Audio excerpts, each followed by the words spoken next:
오늘 우리에게 주시는 하나님의 말씀은 사무엘상 6장 7절에서 16절까지의 말씀입니다.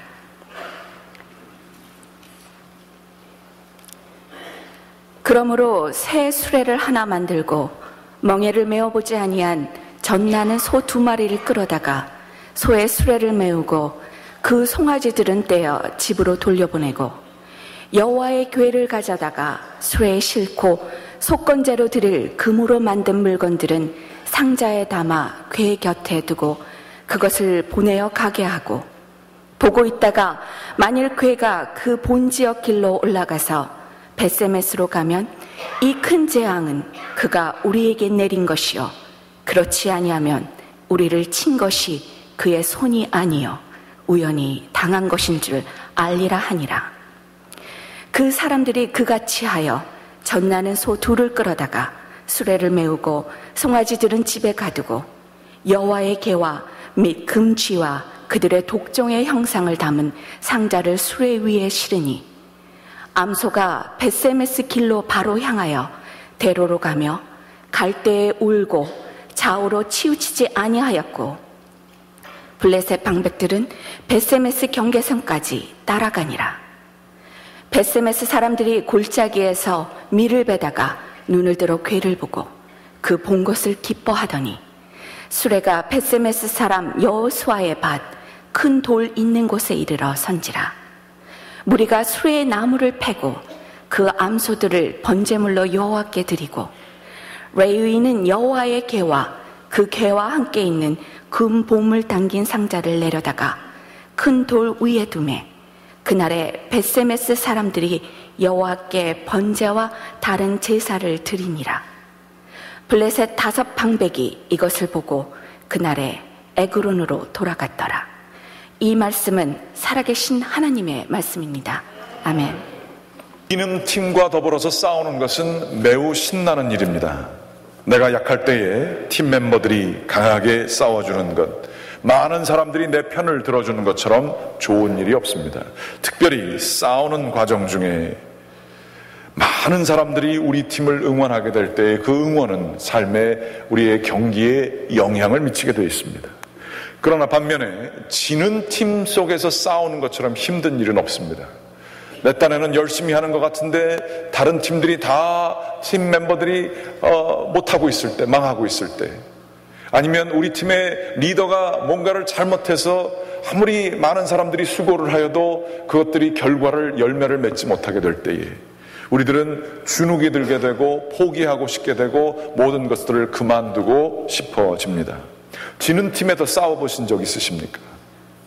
이기는 팀과 더불어서 싸울 때와 같은 노력이지만 너무나 힘들 때가 많지 않습니까? 지금 오늘날의 기독교는 저희들은 확실히 최근에 분기점을 넘어서고 있습니다. 기독교인들은 지금 지는 팀에서 싸우는 것 같은 시대를 앞으로도 살게 될 것입니다. 기독교회는 다수가 되지 아니하고 소수가 될 것입니다. 한국 교회에서 교회는 정말로 발바닥에 밟히는 소금이라고 하는 예수님의 말씀처럼 그러한 처지가 되었고요. 우리 미국 사회에 있어서도 정말로 개신교 역사상 이러한 아름다운 국가를 만든 적이 없었지만 급격하게 영적인 분기점을 넘어서며 지금 최근 7년, 8년 사이에 기독교인의 숫자가 8%로 줄어들고 있으며 더욱더 우리를 우울하게 만드는 것은 그것이 젊은 세대에서 급격하게 일어나고 있다는 사실입니다. 이러한 지는 팀에 속하게 되었을 때 우리의 신앙의 중심이 야, 하나님 살아계신 거 맞나? 기독교의 시대가 다 지는 것 아닌가? 나는 시대의 산물인데 내가 예수를 믿게 된 건 내가 확신을 가지고 믿는 게 아니라 주변 사람들이 다 믿었는데 이거 내가 발을 잘못 들였나 보다 라는 생각이 자연스럽게 들 수밖에 없는 상황 속에 놓여져 있습니다. 앞으로 기독교는 정말로 우리 이사야서에 나와 있는 것처럼 남은 자들의 종교가 될 것입니다. 예수 그리스도를 믿는 것은 말도 안 되는 것에 헌신하는 것처럼 보여질 것이고 세상적인 합리적인 기준과 이성에 따라 보게 되면 옛날에 다수일 때에는 그 가치가 인정받을 만했고 많은 사람들이 믿었기 때문에 믿을 만해 보였지만 이제는 그렇게 보여지지 않는 시대에 접어들고 있습니다. 이 지는 팀 같은 그 기독교, 이것을 저희들이 따르게 될 때에 성경에서는 이런 경우가 한두 번이 아니었기 때문에, 우리가 이스라엘이 패배하고 기독교 진영이 정말로 박해를 받는 때가 너무나 많았기 때문에 성경에서는 이거에 대한 놀라운 장치들이 있습니다. 이거 이렇게 되면 안 되는데, 이렇게 되면 끝나는 거 아닌가, 이러한 절망과 외로움과 고독의 시간 속에 하나님께서 어떻게 이스라엘 백성을 통하여서 역사하셨는가가 잘 나와 있습니다. 오늘 저희들은 사무엘상 5장과 6장에 나와져 있는 벳세메스로 가는 소에 대한 이야기를 나눔으로 저희들의 이 지는 것 같이 보여지는 수많은 기독교인들이 박해를 받고 있고 기독교가 냉대당하고 있는 이 시대에 어떠한 믿음을 가져야 될까 깊이 생각하고자 합니다. 추우셔서 기침하시는 분들이 많습니다. 저 뒤에 조절하시는 분들은 기침하는 분들의 소리가 많으면 일어나셔서 확인해 주시면 감사하겠습니다. 오늘 성경 말씀을 보게 되면 사무엘 5장에 블레셋 사람들, 이스라엘의 천적입니다. 이스라엘 사람들이 가장 중요시했던 하나님의 임재의 상징물이 있었으니 이것은 하나님의 법궤였습니다. 하나님의 법궤는 세속적인 표현으로 이렇게 얘기해도 되는지 모르겠습니다만 안고 없는 찐빵입니다. 그 법궤를 빼놓으면 이스라엘 사람들이 아무것도 아닌 것처럼 보여지는 거예요. 그 법궤를 들고 싸움에 나왔고요, 법궤가 얼마나 귀중했는지 사람들은 그것을 정말로 귀하게 여기면서 살았습니다. 그것을 블레셋 사람들이 알고 그 법궤를 뺏으면 저기는 아무것도 힘없는 중심이 빠진 그러한 세력이 될 것이다 싶어서 법궤를 빼앗아 오게 되었습니다. 블레셋 사람들은 하나님의 궤를 빼앗아서 아스돗이라고 하는 도시에 있는 다곤 신당에다가 가져다 놓습니다. 그런데 놀랍게도 다곤 신당이 하나님의 법궤 앞에, 신상이 하나님의 법궤 앞에 엎드려졌습니다. 그리고 떨어질 때 그렇게 된 건지 어떤지 머리와 두 손목이 끊어지는 일이 발생합니다. 사람들은 놀랐습니다. 그런데 그 이후로 아스돗 사람들에게 독한 종기가 생기게 됩니다. 이 아스돗 사람들은 놀래가지고 이런 일이 왜 갑자기 일어날까 싶어서 법궤를 가드라고 하는 블레셋의 다른 타운으로 옮깁니다. 그랬더니 그 성읍 사람들에게도 심한 종기가 생기게 되었습니다. 가드 사람들은 이거 왜 괜히 보내가지고 이런 일이 생겼냐 싶어서 에그론이라고 하는 또 블레셋의 다른 곳으로 옮기게 됩니다. 여지없이 그곳에도 독한 종기가 생기게 되었습니다. 이렇게 블레셋 사람들이 하나님의 법궤를 서로 돌리면서 지내고 있는 동안에 블레셋의 지도자들은 다 같이 모여서 심각한 고민에 빠지게 되었습니다. 제사장들과 복술자들이 같이 모여서 이 상황을 어떻게 메꿀 것이냐. 그런데 죽기보다 싫은 것은 이것이 바로 하나님이라고 하는 이스라엘의 신이 이 모든 것들을 일으켰다라고 하는 것을 인정하기가 싫었습니다. 일단은 당근과 채찍을 두 가를 같이 쓰는 방법을 쓰는 것 같습니다. 첫째는 당근으로 종기의 형상, 금으로 만든 종기의 형상 5개를 그 법궤의 옆에 제물로 바쳤습니다. 금으로 종기를 만들면 어떤 모습일까요? 굉장히 이상할 것 같은데 그 5개를 이렇게 만들었어요. 그리고 왜인지는 제가 좀 더 연구해봐야겠습니다만 왜 그런지 모르는데 쥐의 모습을 5개를 만들어서 거기에다 놨어요. 제물로 바치려면 좀 잘 바치지 종기하고 쥐를 갖다 금으로 만들어서 바쳤어요. 그 사람들이 생각할 수 있는 상상력의 한계입니다. 이게 그 신에게 잘 보이는 거예요. 그런데 채찍의 부분이 있습니다. 그것은 바로 이 속건제물과 함께 법궤를 같이 놓고 수레에다가 이렇게 실었습니다. 그리고서는 이 사람들이 얘기를 합니다. 우리가 할 거 다 했다. 이스라엘의 신이 살았으면 우리가 그거에 대한 값을 치르기 위해 이렇게 제물을 바쳤다. 금으로 해서 바쳤다. 라고 얘기를 하고요. 그렇지만 우리가 한번 실험해 보겠다. 이것이 이 종기들이 이 블레셋 사람들이 어려워진 것이 과연 이 이스라엘의 하나님이 그렇게 한 건지를 증명해 보겠다라고 하는 방법을 썼습니다. 그것이 무엇이냐 하면 젖이 줄줄줄줄 흐르고 있는 애를 낳은지 송아지를 낳은지 얼마가 되지 아니하는 어미 소 2마리를 선정해서 뽑았습니다. 그런데 그 어미도 소 2마리가 애가 있는 그 송아지와 더불어서 늘 같이 있어야 되는 삶의 조건이 있는 송아지일 뿐만 아니라 수레를 한 번도 어깨에 매본 적이 없는 송아지였습니다. 아시는 분들은 아시겠지만 수레가 송아지의 어깨에 익숙해지려면 상당히 오랜 시간이 걸립니다. 심리적인 것뿐만 아니라 심지어 소의 체형까지도 그 어깨에 매는 그 멍에의 모습에 익숙해져야 이 수레를 잘 끌 수 있습니다. 그러고도 뒤에서 운전하는 사람이 필요합니다. 그런데 수레를 한 번도 끌어보지 아니하는 이 암소에게 이거를 이렇게 멍에를 씌운 거예요. 그리고 송아지들은 뒤에서 계속 엄마를 부르는 그 신음소리를 지금 내고 있는 거예요. 그리고서 소 한 마리가 끌어도 어려운데 전혀 팀워크를 마치지 아니한 두 마리의 소가 보조를 맞춰서 수레를 끌게 합니다. 그리고 아무런 운전자 없이, 모는 사람 없이 이 법궤를 모아다가 수레로서 벳세메스라고 하는 이스라엘 진영으로 가게끔 합니다.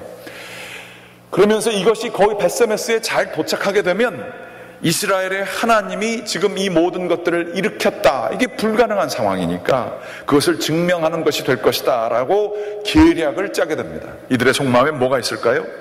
이렇게 불가능해 보이는 상황을 연출함으로 말미암아 우리에게 종기가 난 건 순전히 우연이고, 이 법궤, 여기 하나님 이거 별 소용없다라는 것을 증명하기 위해 이렇게 연출을 한 것입니다. 그런데 놀랍게 우리의 하나님께서는 그들의 계략을 사용하십니다. 그리고 그것을 바꾸셔서 하나님의 살아계심을 입증하시는 것입니다. 그래서 우리 하나님께서는 이 계속해서 송아지가 꺼이꺼이 울며 자기의 어머니를 찾을 때에 어미소는 자연스럽게 고개를 돌리고 방향을 달리해서 그 어린 송아지에게 와야 할 것입니다. 수레에 몸에 맞지 아니하는 수레를 지고 갈 때에 벌떡 일어나고 몸을 흔들어서 그 수레를 난장판을 만들게 되는 것이 모두들 기대하고 있는 상황이었습니다. 더더군다나 한 번도 팀워크를 마치지 아니하고 운전자가 없는 두 소가 서로 보조를 맞춰서 간다는 것은 거의 불가능한 상황이었다 하는 것입니다. 그런데 놀랍게도 하나님께서는 이 암소 두 마리를 사용하시사 벳세메스로 뚜벅뚜벅 울음소리를 듣긴 했지만 중간에 돌아서지 아니하고 수레를 흔들지 아니하고 좌로나 우로나 치우치지 아니하고 벳세메스로 가게끔 하셨습니다. 이스라엘 진영에 이 법궤가 돌아오자 이스라엘 사람들은 신이 났습니다. 여호수아의 밭 큰 바위가 있는 곳에서 이 소들이 멈춰 섰고, 이 너무나 기쁜 마음에 그렇게 수고한 소들을, 다른 소를 좀 쓰지, 소들을 잡아다가 번제를 드렸어요. 이 소들은 하나님 열심히 하고 사람들한테 먹혀버렸습니다. 이 송아지들은 어떻게 하려고? 그러면서 이 암소 두 마리는 그 이스라엘 사람들에게 온전히 먹혀지고 끝났다는 얘기가 나와 있습니다. 이거를 이 블레셋 사람 방백 5명이 이스라엘 진영 바로 앞에까지 벳세메스 경계까지 와서 지켜봤습니다. 그리고 다시 애굽으로 돌아갔다. 이것이 오늘 마지막 성경 구절에 있는 얘기입니다. 이들이 뭐라고 리포트를 했을까요? 이거는 정말 이스라엘 하나님이 살아계신 것 같다. 우리의 종기가 생기고 이스라엘 사람들을 대항하게 될 때에 이것은 이스라엘 사람들과의 싸움이 아니라 이 불가능한 상황을 이끌게 하는 무언가, 이 이스라엘의 하나님이 존재하는구나 생각을 하며 풀이 팍 죽어서 에그론으로 돌아가게 되었을 것입니다. 이스라엘은요, 여러분이 아시는 것처럼 계속해서 소규모 국가였고 수많은 주변 국가와 싸움을 할 수밖에 없는 상황이었으며 수차례에 걸쳐 그 자기네를 침략한 제국과 함께 싸워야 했던 그러한 나라였습니다. 그 과정 중에 수많은 침략을 당하고 어려움에 놓여졌게 됐고요. 법궤를 나중에는 상실하게 되었죠. 바벨론 포로 시절도 그렇고 그 이후에도 그렇고 이러한 모든 것들을 통해서 잃어버리게 되었습니다. 이 모든 과정 중에 이들은 수천 년 동안 땅도 없고 성전도 잃어버렸지만 이 벳세메스의 암소 두 마리가 법궤를 지켜간 얘기를 그렇게 한다고 합니다. 우리는 넘어지고 우리는 전쟁에서 패하고 우리는 절망의 상황으로 들어갔지만 하나님의 말씀은 살아계시고 하나님의 능력은 살아계셔서 말도 안 되는 불가능한 상황에서 두 암소 두 마리를 사용하시사 그 하나님께서 친히 이 말씀으로 이스라엘 백성에게 돌아오신 일이 있다. 우리는 절망이지만 우리의 보여지는 상황은 어두움이지만 하나님이 모든 것을 진행하신다. 이것이 이스라엘 사람들의 깊은 믿음이 되었습니다. 그러므로 이스라엘 사람들은 말씀을 머리에다가 갖다가 붙이고요, 팔에다가 지금도 묶고요, 이스라엘 사람들은 문지방에다가도 말씀을 묶고요, 그 말씀에 순종하기 위해서 몸부림을 칩니다. 그 이유는 자기네들에게는 소망이 없는 줄 알아요. 소망이 없게 살아온 지가 너무너무 오래됐어요. 자기네들이 600만이나 되는 사람들이 가스체인버에서 죽었어요. 하지만 그 말씀을 계속 붙들었습니다. 하나님의 말씀은 불가능한 상황에서도 우리에게 소망을 주시는 그 믿음을 그들의 역사가, 그들의 성경이 증거하고 있었기 때문입니다. 그러므로 이스라엘 사람들은 눈에 보여지는 궁극적인 최고의 절망의 상황에서도 하나님을 의지하는 법을 배우고 그들은 그들의 생명을 유지해 나갈 수 있었습니다. 그런데 이 이야기는 벳세메스의 소에 대한 이야기뿐만 아니라 출애굽, 가장 중요한 구약의 사건이라고 하는 출애굽도 그랬습니다. 이스라엘 백성이 한 거는 컴플레인한 것밖에 없어요. 이러면 불만, 저러면 불만, 이래서 불만, 저래서 불만. 하나님이 친히 계획하시고 하나님이 친히 모세를 세우시고 하나님이 친히 10가지 재앙을 내리셔서 가장 힘있는 제국 애국을 멸하신 것이 바로 하나님이셨습니다. 음식이 없는 그 광야에서 40년 동안을 그들을 먹이신 것도 하나님이셨습니다. 하나님이 모든 것을 다 해오셨던 것을 볼 수가 있습니다. 모세는 마치 벳세메스의 소와 같은 운명으로 주님께 순종한 것 이외에는 다른 것이 없었습니다. 하나님께서 그러고 보면 예언자들을 통해 이스라엘 사람들에게 부탁하고 그 강요하고 때로는 혼내시면서 하신 말씀 다른 거 없습니다.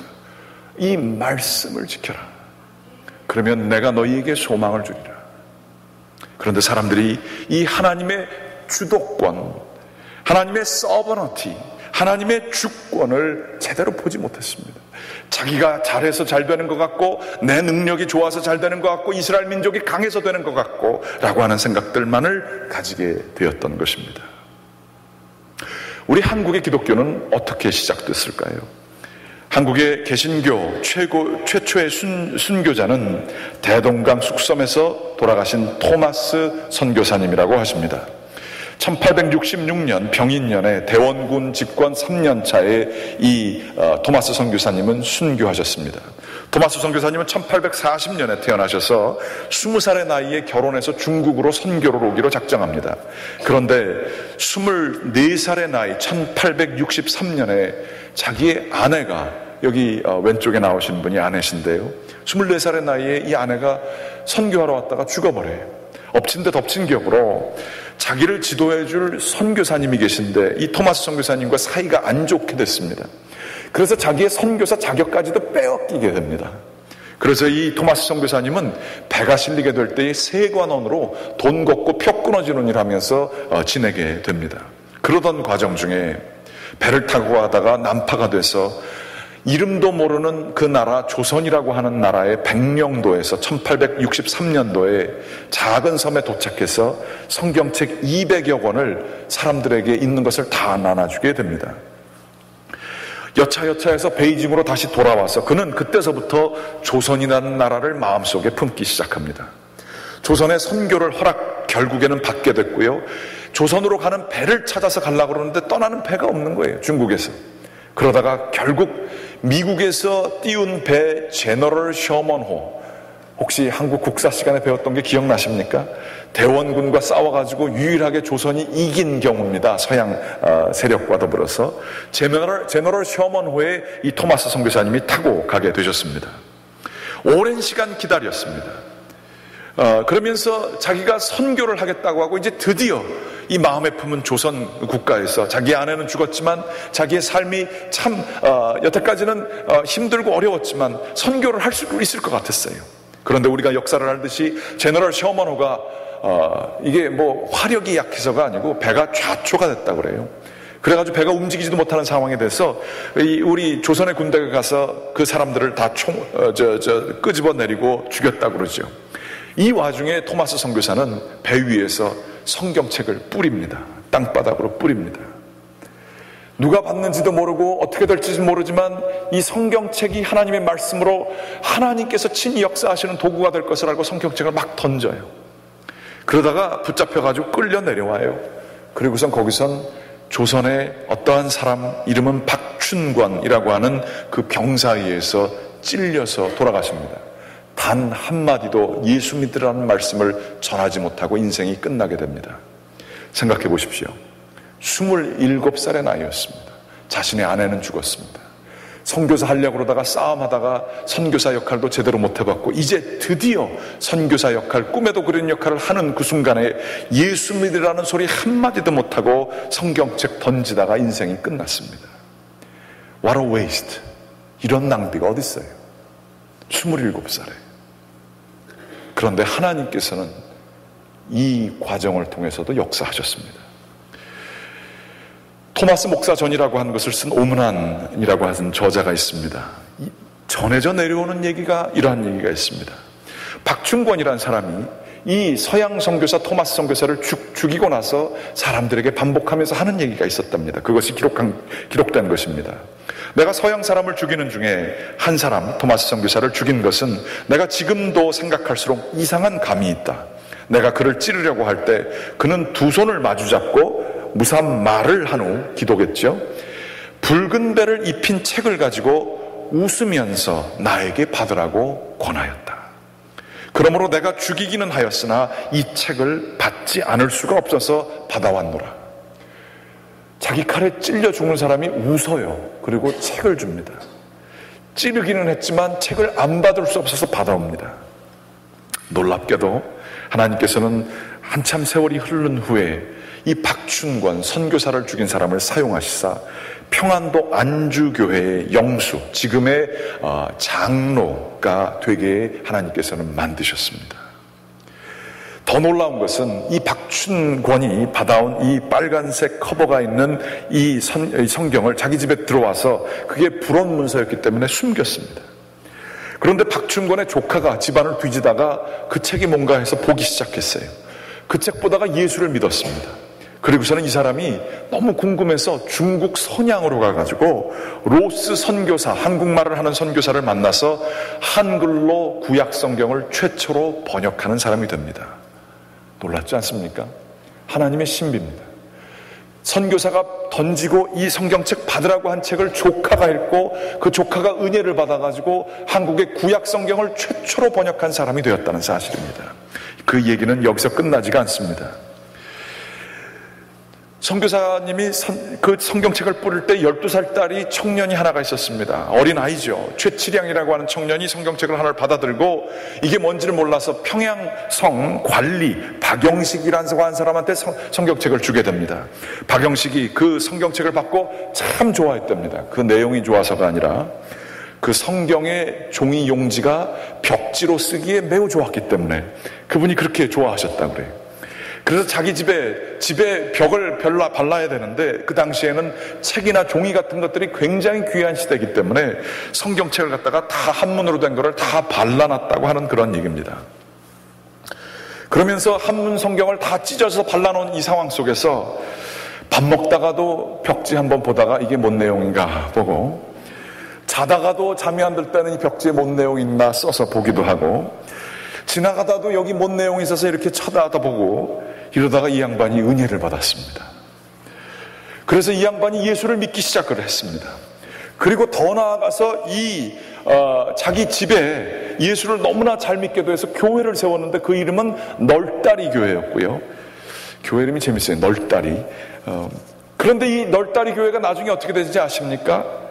한국의 부흥운동이 1907년도에 일어나게 됐는데 부흥운동의 진원지, 에픽센터라고 불려지는 평양의 장대현 교회가 되었습니다. 믿겨지십니까?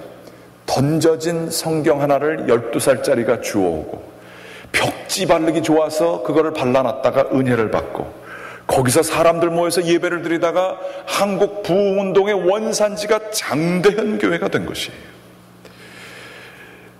한참 시간이 흐른 후에 조선이 개화되게 되고 사무엘 마펫 선교사님이라고 하는 분이 평양에 자기가 처음 선교하러 온 줄 알고 오게 됩니다. 그런데 거기 교회 비슷한 게 있다는 거예요. 그래서 거기를 가봤습니다. 박영십의 집을 가봤더니 거기에 벽지로 말라진 성경책이 쫙 있는 걸 보고 여기서 은혜 받았다라고 하는 얘기를 듣게 되면서 이 마펫 선교사를 물어봤습니다. 참고로 사무엘 마펫 선교사님의 한국 이름은 사무엘, 그래서 삼열이고요. 마펫은 마포가 됐습니다. 그래서 이분의 한국 이름은 마포 삼열 목사님이십니다. 마포 삼열 목사님께서 거기서 그 벽지를 보면서 이게 어찌 된 일인가, 이게 어디서 얻어서 이렇게 성경책이 쓰여져 있느냐라고 하는 것을 물어보게 되다가 토마스 선교사 얘기를 듣게 됩니다. 그러면서 그분은 뜨겁게 그 자리에 앉아서 기도합니다. 주여, 토마스 선교사의 순교의 피가 헛되지 않게 하시옵소서. 그리고는 이 선교사님이 평양에서 끝까지 떠나지 않고 거기서 선교를 하셔서 거기에 기독교를 강하게 일으키게 되는 역사가 일어나게 됐습니다. 이 마펫 선교사님의 세 번째 아들이 또 사무엘 마펫 선교사입니다. 중간 이름은 틀리고요. 그분은 이 프린스턴 대학, 우리 여기서 30분 떨어진 곳에서 종신 교수로 계셨었고요. 여기서 100세가 되셔서 작년에 세상을 떠나셨습니다. 이 마포 삼열 목사님, 한국에 계셨던 그분께서는 한국의 장로교의 부흥과 장로교 신학대학의 학장을 지내시면서 한국의 기독교를 일으키는 데에 큰 역할을 하였고, 이분을 움직인 분은 다름 아닌, 그분이 만나보지 못했지만 죽어가면서 한마디도 못했지만 성경을 풀었던 토마스 선교사의 그 순교를 기억하며 그분도 평생을 한국에 바치게 된 것입니다. 하나님은 우리의 생각을 뛰어넘어서 역사 속에서 이렇게 일하셔 왔습니다. 한국 교회는요, 기가 막힌 곳이에요. 선교사들이 개종시키고 예수 믿으라는 것도 한 것도 있지만요, 한국 교회의 시작은 성경 번역서부터 전도가 되기 시작한 것은 누가 시작한 것이 아니라 말씀 그 자체가 던져진 성경을 보고 사람들이 거기에서 은혜를 받고 기독교가 시작이 되었습니다. 남이 도와준 것이 아니라 성경 그 자체로 시작된 그러한 교회였습니다. 하나님께서 이스라엘 법궤 속에 있는 십계명을 통해서 그렇게 강력하게 역사하신 것처럼 한국의 기독교가 왜 이렇게 성행하고 한국의 기독교가 5,000년 역사를 바꾸면서 어떻게 한국 민족이 이렇게 뛰어나게 여기까지 올 수 있었을까요? 그것은 다름 아닌 하나님의 개입하심이 있으셨기 때문이라고 저는 확신합니다. 그런데 이렇게 역사하신 하나님께서 사용하신 그 당시에 베세메스에 소가 있었어요.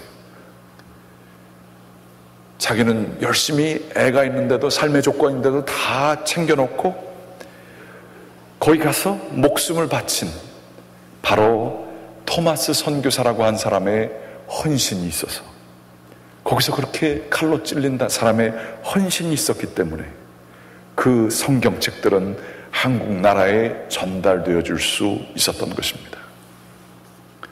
하나님이 하시는 거예요. 여러분, 눈에 보여지는 것에 따라 신앙생활 하지 마십시오. 아내가 믿기 때문에 믿지 마시고요, 부모가 믿었기 때문에 믿지 마시고요. 기독교 신앙의 핵심은 하나님이 친히 모든 것을 다 하십니다.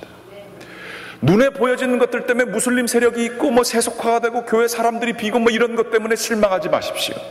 기독교 역사 속에는 그러한 것들이 가득 차 있습니다.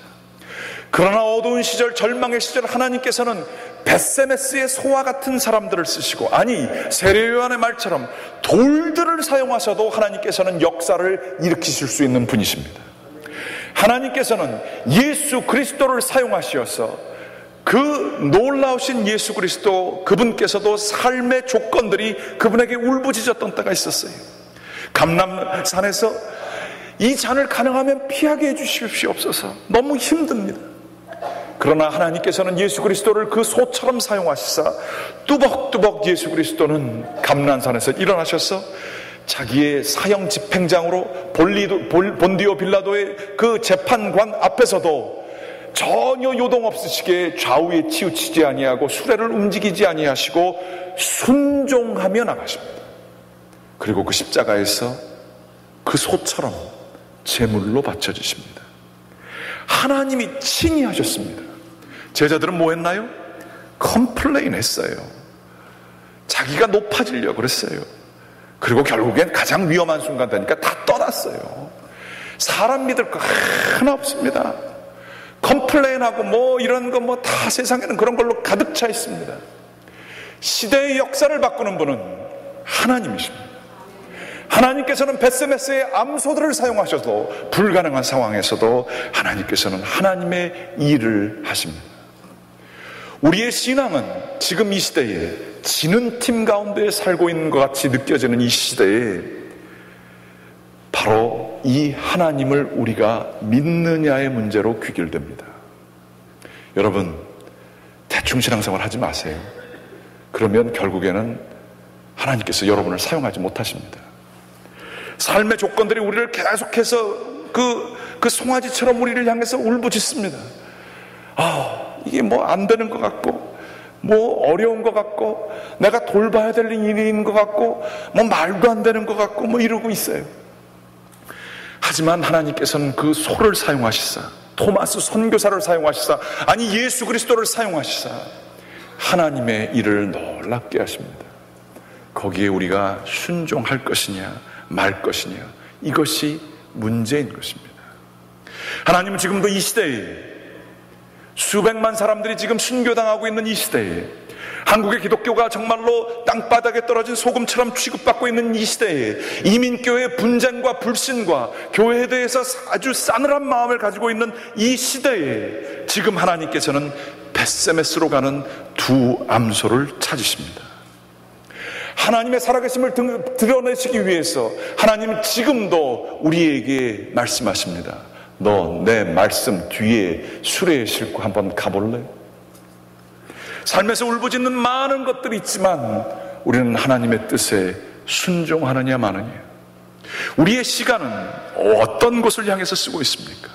우리는 많은 경우에 우리의 시간을 우리들이 안정된 삶을 사는 데에, 건강한 삶을 사는 데에, 우리들이 높아지는 곳에 사용되어지기를 원합니다. 그러나 긴 안목으로 보게 되면 이 모든 것들은 다 썩어질 것입니다. 우리의 남들보다 10년, 20년 건강스럽게 사는 이 몸도 다 썩어져 버릴 것입니다. 우리가 그렇게 귀하게 여겼던 돈들도 우리의 소유가 안 되고 다 다른 사람의 손에 결국에는 넘어갈 것입니다. 그러나 변하지 않고 남는 것은 영원하신 하나님께서 사용하신 벳세메스의 소들은 하나님께서 기억하시게 될 것입니다. 시간을 구원하는 것은 다른 것이 아닙니다. 나의 시간을, 나의 정성을 이 썩어져 없어갈 것들에 우리들이 쓰는 것이 아니라 하나님의 영원한 목적에 사용되게 내어주느냐, 그것이 제일 세속적인 말로 가장 남는 장사 아니겠습니까? 원하옵고 바라옵기는 우리들이 주님의 음성을 듣고 벳세메스의 소처럼 순종하는, 헌신하는 삶을 삶으로 말미암아 우리의 적된 블레셋 군대들이, 우리를 무시하는 수많은 사람들이 하나님의 살아계심을 증거할 수밖에 없는, 에글론으로 돌아가는 블레셋 사람들이 이 하나님 살아계시구나, 저 소들을 보면 알겠구나 라고 하는 그 이야기가 일어날 수 있도록 순종하는 저와 여러분 되시기를 주님의 이름으로 간절히 축원합니다. 기도하시겠습니다. 살아계신 아버지 하나님 감사드립니다. 주님 앞에서 살아가게 도와주시옵소서. 삶의 조건들이 벳세메스로 가는 암소의 그 송아지들처럼 울부짖을 때가 있습니다. 돌보지 않을 수 없는 상황이 참 많이 있습니다. 그러나 이 모든 것들보다 하나님 그분이 귀중함을 믿습니다. 저희의 신앙이 더 깊게 들어가게 하시고 하나님께 붙들을 이어 사는 삶을 살게끔 인도하여 주시옵소서. 내 이익에 따라 내가 더 많은 송아지들을 낳기를 위해, 내가 건강하게 오래 살기 위하여 하나님을 믿는 것이 아니라 이 시대에 하나님께서 하나님의 목적에 필요한 주님이시여 그 사명을 가지고 사는 자들 될 수 있도록 인도하여 주시옵소서. 예수 그리스도의 이름으로 기도드렸습니다. 아멘. 다 같이 일어나시 찬송